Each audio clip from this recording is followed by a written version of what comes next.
Bismillahirrahmanirrahim. Alhamdulillahi Rabbil Alamin.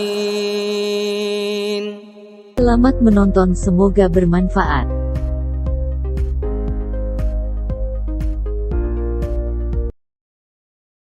Dulu Islamofobia, sekarang 5 orang ini jatuh cinta pada Islam dan jadi mualaf. Hidayah untuk memeluk agama Islam bisa datang kepada siapa saja. Seperti dialami 5 orang ini yang sebelumnya Islamofobia. Mereka sebelumnya membenci dan memandang sebelah mata Islam, tapi kini terketuk hatinya dan menjadi mualaf. Siapa sajakah kelima orang mualaf tersebut? 1. Daniel Streich. Daniel Streich adalah anggota partai Swiss SPP yang dulunya tenar sebagai pembenci Islam. Ia sangat menentang keras pembangunan masjid di negaranya sejak tahun 1990. Ia menganut Kristen taat dan dibesarkan dengan ajaran Kristiani. Semasa kecil pernah bercita-cita menjadi pastor, namun saat remaja niatnya berubah. Ia tertarik dengan politik dan terjun ke dalamnya serta menjadi anggota parlemen ternama di Swiss. SPP bukanlah partai sembarangan, di dalamnya terdapat cendekia, ilmuwan, pelajar, dan pegiat non-muslim. Partai ini menjadi nomor 1 yang menentang Islam di Swiss. Streich paling lantang menyerukan penutupan masjid di seluruh negaranya. Saat ingin menyingkirkan Islam dari Swiss, ia malah belajar Al-Quran. Awalnya Streich berniat meruntuhkan kaum muslimin, tapi yang terjadi dia malah terkagum-kagum dengan Islam. Akhirnya Streich menjadi mualaf 6 tahun lalu.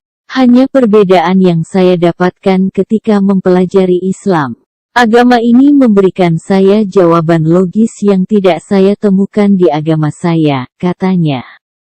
2. Arnold van Doren. Dia adalah produser yang membuat film penghinaan Nabi Muhammad SAW yang diluncurkan pada 2008.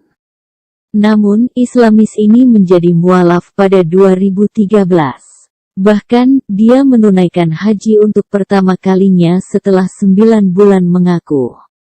Dia mengatakan dia menemukan kedamaian setelah menjadi seorang Muslim. Kabar tersebut cukup menghebohkan dunia barat saat itu.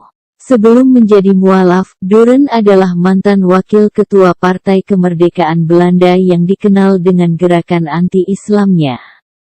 Semakin saya membaca Al-Quran, semakin saya percaya bahwa Islam adalah agama yang benar dan bijaksana, katanya.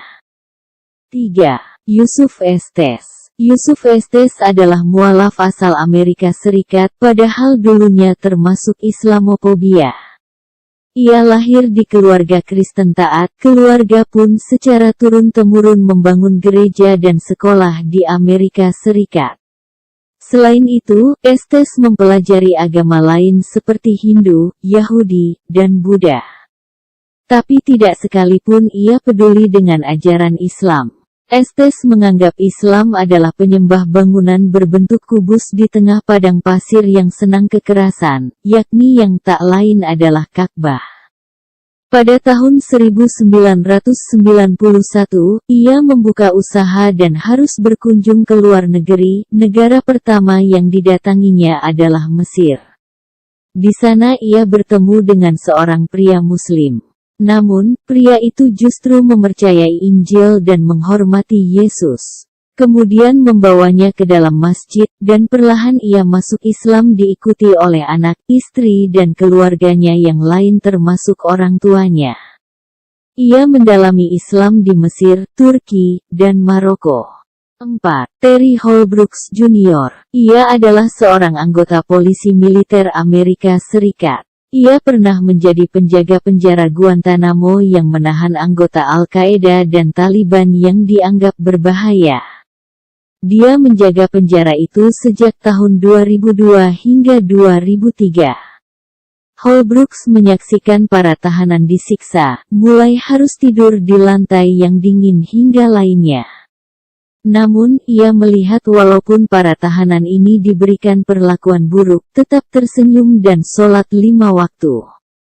Diam-diam Holbrooks mempelajari Islam dan Al-Quran. Hatinya juga mulai mendapat pencerahan dari Al-Quran.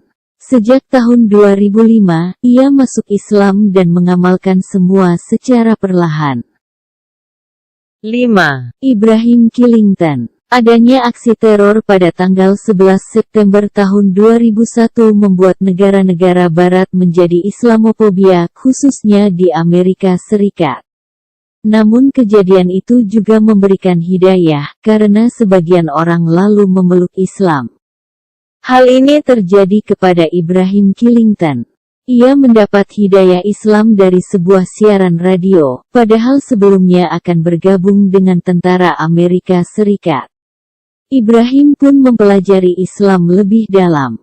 Hatinya tercerahkan hingga akhirnya menjadi mualaf. Aktivitasnya kini hanya untuk beribadah di masjid.